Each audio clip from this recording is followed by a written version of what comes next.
안녕하세요. 서울원병원 나영곤 이영민입니다. 네, 오늘도 무릎 인공관절에 대해서 말씀드릴 건데요. 여러분의 궁금증을 해소하기 위해서 오늘은 특별한 시간을 준비했습니다.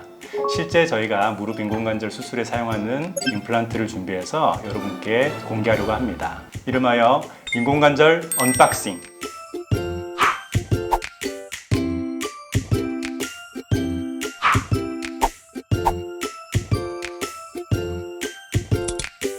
그러면 언박싱을 하기에 앞서 먼저 나영권 원장님께서 무릎의 구조에 대해서 한번 좀 알려주시면 어떨까요? 네.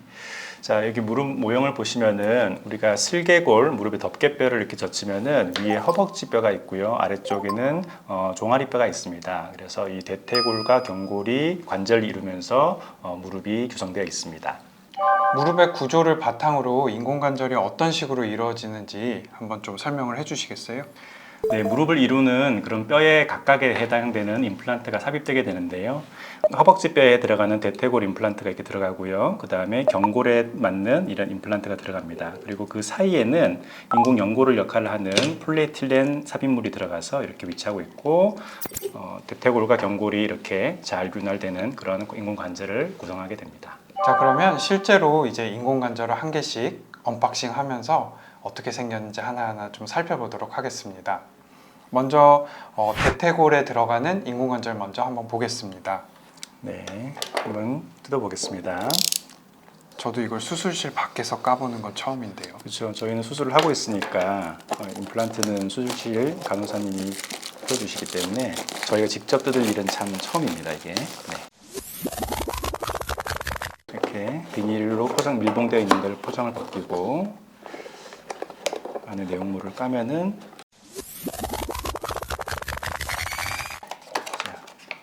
바로 이런 형태의 인공관절이 지금 나와 있고, 그다음에 이게 실제로 이 안에는 멸균이 돼 있죠. 실제로 수술할 때 바로 멸균 상에 이렇게 깠을 때 바로 환자 몸에 들어갈 수 있도록 세균이 하나도 없는 상태로 준비되어 있습니다.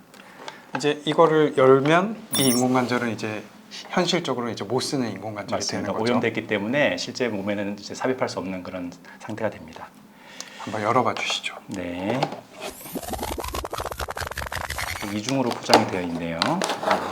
이게 열다가 세균 감염이 될 수 있어서 한 번 더 멸균 표장이 한 번 더 돼 있는 거죠. 네, 그렇게 해서 실제 수술할 때는 이렇게 쏟아주면은 이제 이것을 한 번 더 벗기게 되어 있습니다. 자, 이런 형태를 지금 보여주고 있네요. 네, 반짝반짝 관절이 미끈미끈하도록 그렇게 되어 있는 것 같습니다. 한 번 더 이제 열어보도록 하겠습니다. 되게 여러 겹으로 이렇게 포장되어 있었네요, 이게. 자, 이제 손을 대면 이제 안 되는 거잖아요, 그죠? 그렇죠. 그리고 오염되는 거기 때문에 실제 수술할 때는 이제 우리가 다 장갑을 끼고 있는 그런 상태고요. 자, 이제 한번 꺼내 보야죠, 그래도 한 점. 자, 됐습니다. 와, 이렇게 돼 있고 굉장히 표면이 반짝반짝하게 미끄러질 것 같은 그런 형태고, 거울같이 얼굴도 비칠 정도로 굉장히 반짝입니다. 이 인공관절의 뒷면을 좀 설명을 해주시겠어요? 네.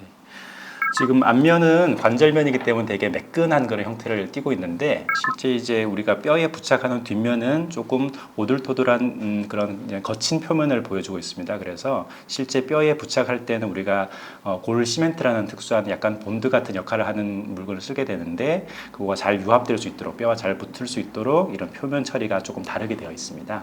자, 그러면 이제 경골, 종아리뼈에 들어가는 쪽의 인공관절을 또 한번 언박싱 해보겠습니다. 네, 마찬가지로 비닐 포장을 먼저 뜯겠습니다.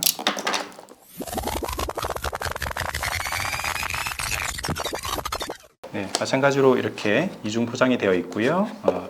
여기까지는 우리가 손으로 만질 수 있지만은 실제 수술할 때는 이 안에 있는 멸균된 상태의 내용물을 이렇게 멸균 상에 이렇게 쏟아서 준비를 해주십니다.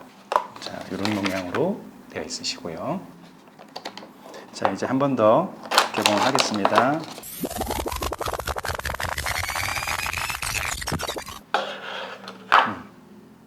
네, 이런 형태를 하고 있습니다.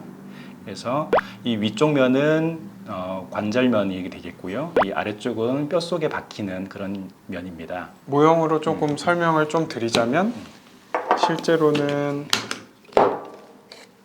이 인공관절이 뼈에 이렇게 모양을 깎아내고 거기에 이렇게 삽입하는 형식으로 삽입을 하게 되고 그 사이를 이제 뼈 시멘트로 고정을 같이 하는 거죠. 네, 그렇죠. 근데 이 대퇴골 쪽 인공관절은 여기 표면이 굉장히 매끈매끈한데 이 종아리뼈 쪽의 인공관절은 그렇지는 않네요. 종아리뼈 같은 경우는 이 금속면이 실제 이 대퇴골의 금속면이랑 이렇게 맞물리는 게 아니라 실제 이 위에는 이런 인서트 폴리에틸렌이 더 한번 들어가서 그 면과 이 대퇴골 면이 이제 움직이기 때문에 이쪽 면에는 이렇게 매끈할 필요가 없고 오히려 더 고정력이 있어야 되기 때문에 조금 표면 상태가 좀 다르게 되어 있습니다. 그래서 흔히 이제 인공연골 이렇게 또 표현을 하면서 외래에서 설명을 드리는데요. 그럼 이제 마지막으로 이 인공연골도 한번 네, 꺼내 볼까요? 그러겠죠. 이번에는 이렇게 흰색의 그런 내용물이 들어가 있고요. 이중 포장되어 있습니다. 마찬가지로. 참고로 여기 있는 이 라벨들은 이 각 인공관절 기구들마다 이 고유의 번호들이 있습니다. 그래서 이런 것들이 다 수술 기록지에 첨부가 되고 내가 어떤 회사에 어떤 인공관절 기계를 썼는지가 다 이제 기록에 남게 됩니다. 그럼 이 인공연골을 어떻게 끼죠?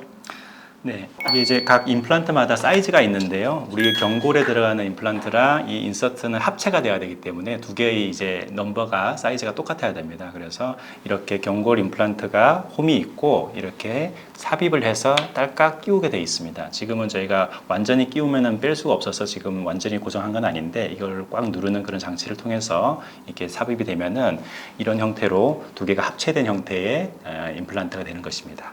그래서 실제로는 이제 이 모형이나 이런 데서는 쉽게 빠지지만 여기 보이는 이 철사가 이제 최종적인 고정 역할을 하기 때문에 얘를 꼈다가 빼면 철사가 빠지고 망가지면서 이제 훼손되는 거죠. 훼손이 되는 거죠. 네네. 그래서 실제로 이 인공관절을 수술을 하고 엑스레이에서 보이는 부분은 이 금속 인공관절만 보이고 요 사이에 인공연골은 엑스레이에서 이제 보이지 않기 때문에 실제로 무릎이 이렇게 약간 떠 있는 것처럼 그렇죠. 이제 보이게 됩니다. 이 사이에 있는 이 부분이 엑스레이상에서는 안 보이게 되는 거죠. 자, 그럼 지금 이제 이렇게 인공관절을 다 한 번씩 꺼내서 한번 살펴봤었는데요. 근데 사람들마다 이 뼈의 크기나 이런 것들이 다 다를 텐데 그런 것들은 어떻게 조절을 할 수 있나요? 우리가 이제 옷을 살 때도 옷의 사이즈가 있잖아요. 그래서 허리 사이즈로 보면은 뭐 몇 인치 있듯이 인공관절도 각각의 사이즈가 있어서 이 회사 같은 경우에는 이렇게 박스에 보면은 3번 이렇게 이제 사이즈가 정해져 있습니다. 뭐 3번, 4번 이런 식으로 쭉 나가게 되고 또 대퇴골 같은 경우에는 좌우가 있기 때문에 왼쪽, 오른쪽도 표시가 되어 있고요. 이런 식으로 정해져 있고요. 환자의 원래의 뼈 크기에 가장 맞는 것을 우선적으로 임플란트 사이즈를 선택을 하게 되고요. 그렇게 했을 때 가장 결과가 좋습니다. 이 인공관절의 크기가 뼈에 비해서 너무 크게 되면 인대의 장력에 좀 영향을 미치게 되고 또 반대로 너무 작게 되면 이 인공관절이 뼈에 고정되는 데 있어서 또 방해 요인이 될 수 있기 때문에 개개인의 뼈의 크기에 맞춰서 인공관절의 크기를 정하고 하는 것도 경험적으로 굉장히 중요한 요소가 됩니다. 그러면 이 인공관절 이 금속의 재질은 뭔가요? 네, 보통 이제 인공관절은 그 합금으로 많이 이루어져 있는데요. 대퇴골의 경우에는 코발트 크롬 합금이 대부분 쓰이고 있고요. 이런 경골에 대해서는 어떤 회사에서는 코발트 크롬 합금, 그리고 어떤 회사에서는 타이타늄 합금으로 이루어져 있습니다. 이 인공관절의 무게를 궁금해하시는 경우를 또 종종 외래에서 뵀는데요. 한번 제가 떨어뜨리면 이 정도 소리가 나는 무게입니다. 가볍지는 않습니다. 그래서 종종 인공관절을 양쪽 다리를 수술을 하시면 체중이 늘어나는 거 아니냐 이렇게 질문을 하시는 경우도 있습니다. 실제로 이것 때문에 다리가 무거워지고 그런 정도는 아니긴 하지만 실제로 만져보면 적잖이 무게감이 느껴지기는 합니다. 인공관절 금속과 금속 사이에 들어가는 이 인공연골, 엑스레이에서 보이지 않는 이 인공연골의 재질은 뭔가요? 생긴 건 플라스틱처럼 생겼는데. 네, 플라스틱이 맞고요. 특별히 인공관절에서 마모가 가장 적게 개발된 고분자량 폴리에틸렌입니다. 그래서 굉장히 여러 번 우리가 무릎 관절을 사용함에도 불구하고 단기간 내에 마모가 일어나지 않도록 잘 제작된 그런 재질을 사용하고 있습니다. 실제로 이제 다른 이유들로 인공관절을 재수술하거나 했을 때 이 인공 연골을 다른 수술 기구로 이제 좀 파손을 시켜야 되는 경우들이 생기는데 이 플라스틱, 그냥 이런 가벼운 플라스틱 재질임에도 불구하고 상당히 단단하고 잘 망가지지 않게 돼 있습니다. 그래서 그렇기 때문에 이 금속 인공관절과 인공관절 사이에서 연골의 역할을 해줄 수 있게 됩니다. 지금까지 인공관절을 언박싱해서 이제 기구에 대해서 대략적으로 좀 살펴봤는데요. 마지막으로 이 인공관절 수술을 하는 데 있어서 좀 중요하게 생각해야 될 요인이 뭐가 있을까요? 네, 저희가 오늘 실제 임플란트를 보여드렸는데요. 저희가 환자 몸속에 들어가는 이 임플란트는 세계의 굉장히 유수의 회사의 주력 상품이기 때문에 믿고 사용하셔도 되고요. 수술에서는 임플란트뿐만 아니라 환자의 인대 균형이라든지 이런 여러 가지 요소를 다 잘 맞춰줘야 되기 때문에 수술에서는 의사의 숙련됨이 굉장히 중요합니다. 그래서 숙련된 의사에게 좋은 임플란트를 통해서 수술을 받으시면 아주 좋은 결과를 얻으실 수 있습니다. 네, 오늘은 무릎 인공관절에서 환자 몸에 실제로 들어가는 임플란트를 직접 공개하는 시간을 가졌습니다. 다음에도 더 좋고 유익한 정보로 찾아뵙겠습니다. 구독과 좋아요, 알림 설정 부탁드리고요. 다음에 또 더욱 유익한 정보로 찾아뵙도록 하겠습니다. 저는 관절센터의 이영민, 나윤곤이었습니다. 감사합니다. 환자분들께서 가장 궁금해하시는 것 중에 하나가 실제 내 무릎 속에는 어떤 임플란트가 들어가는가 하는 것입니다. 이름하여 인공관절 언박싱. 요즘 안 돼.